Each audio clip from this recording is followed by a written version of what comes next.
Hello everyone, this is Healthy Options with Maury. Today we'll be making some corn fritters. You can actually call it some mini corn pancakes. The good thing about these fritters is that it's truly good, it's really delicious.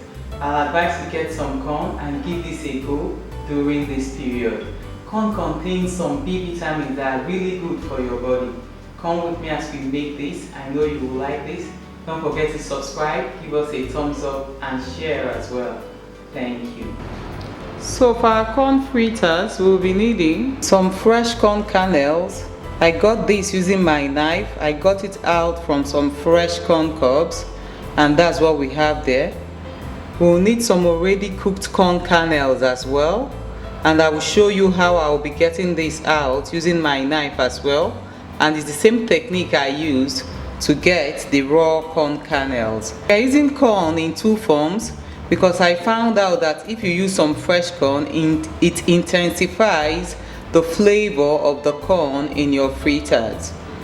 We need an egg, a little bit of ghee. If you don't have ghee, melted butter could substitute for this, some milk, cornstarch, whole wheat flour, regular flour could also substitute for this, a little bit of baking soda, salt to taste, and some scotch bonnet peppers. And now we'll commence with the preparation. So this is how I get my kernels from the corn cob. I'll just use a knife. As you can see, I'm placing it on a bowl and I elevated it with a cup, and I will just cut through.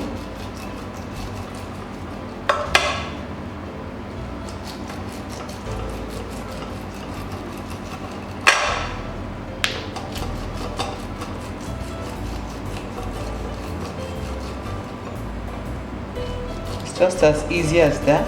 That was how I got my raw corn kernels as well. So here we have our boiled corn kernels that I got from the cobs, and we'll be commencing with our fritters like I said. The first thing we'll do so that we can get more of the corn flavor is I'll be blending this in a blender. So I'll be adding just a little bit of water so that I can blend this into a paste. So into the blender goes some water, and then the corn kernels go in. I'm going to turn on my blender.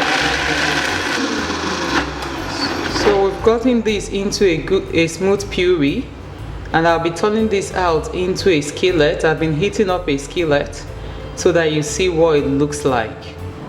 So that's what our corn puree looks like, and it goes into the skillet. And I'm going to cook this down so that I reduce the moisture content and so that I develop more corn flavor by doing this. I'm just going to turn up my heat. Then I'll stir under medium heat. We are looking to dry up the fluid and also intensify the flavor of the corn. And that's exactly what we're looking for. So I'll be turning up my heat now, and then we'll start combining the ingredients so that we can start cooking our fritters. That's what our corn puree is like now. It took just about a maximum of 2 minutes to get that into what we have right there. So right now we'll be combining the other ingredients. The milk goes in. I'm going to give that a mix. I allowed it cool for just a couple of minutes. Like I said, it took just about 2 minutes to get it to what we have here. If you don't add so much water while blending, then it should take you about 2 minutes. But if you added a lot of water, then it could take you a little bit longer. I'm going to quickly beat my egg before adding it into the mixture. Just lightly beating it, and it goes in as well. The ghee goes in, some salt, give it a good mix.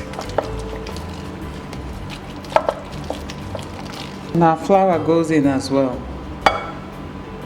Scotch bonnet peppers, baking soda, your corn kernels go in. Mix everything together to combine.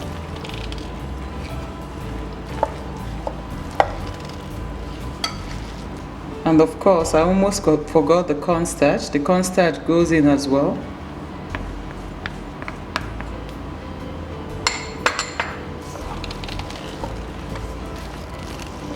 I've been heating up a skillet and I'm going to be adding on some oil right now, and we'll start cooking this. So while our oil is heating up, I'll be making some molds with the dough that I'll be cooking in the oil.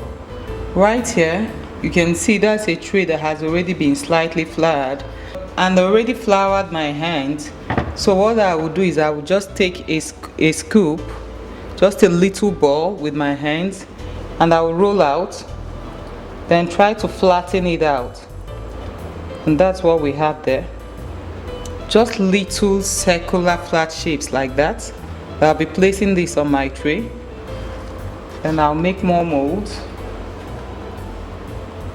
This way it will be easy for me to cook it without worrying about flattening it out once I place it on heat.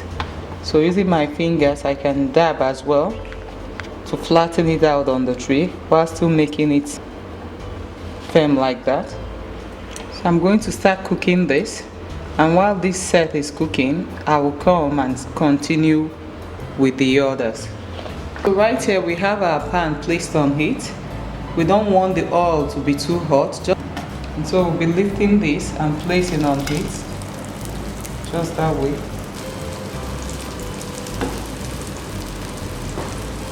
Then we're going to let this cook while I mold some more dough that will be going into the skillet. So we'll be checking if it's ready to be flipped.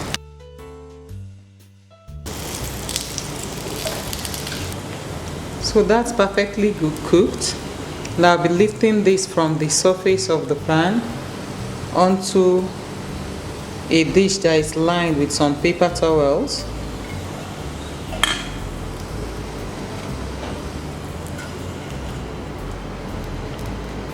And so we're going to continue with the other batches, and then when I finish up, I will come and show you how I like to serve this. So that's exactly how I like to have my corn fritters with some sorghum and avocado salad. As you can see, this is really yum. You can actually have this with some yogurt sauce or whatsoever sauce works for you. Please do give this a go and let us know what your take is on this. Please, if you've not subscribed, don't forget to do so by hitting on the subscribe button. Thank you.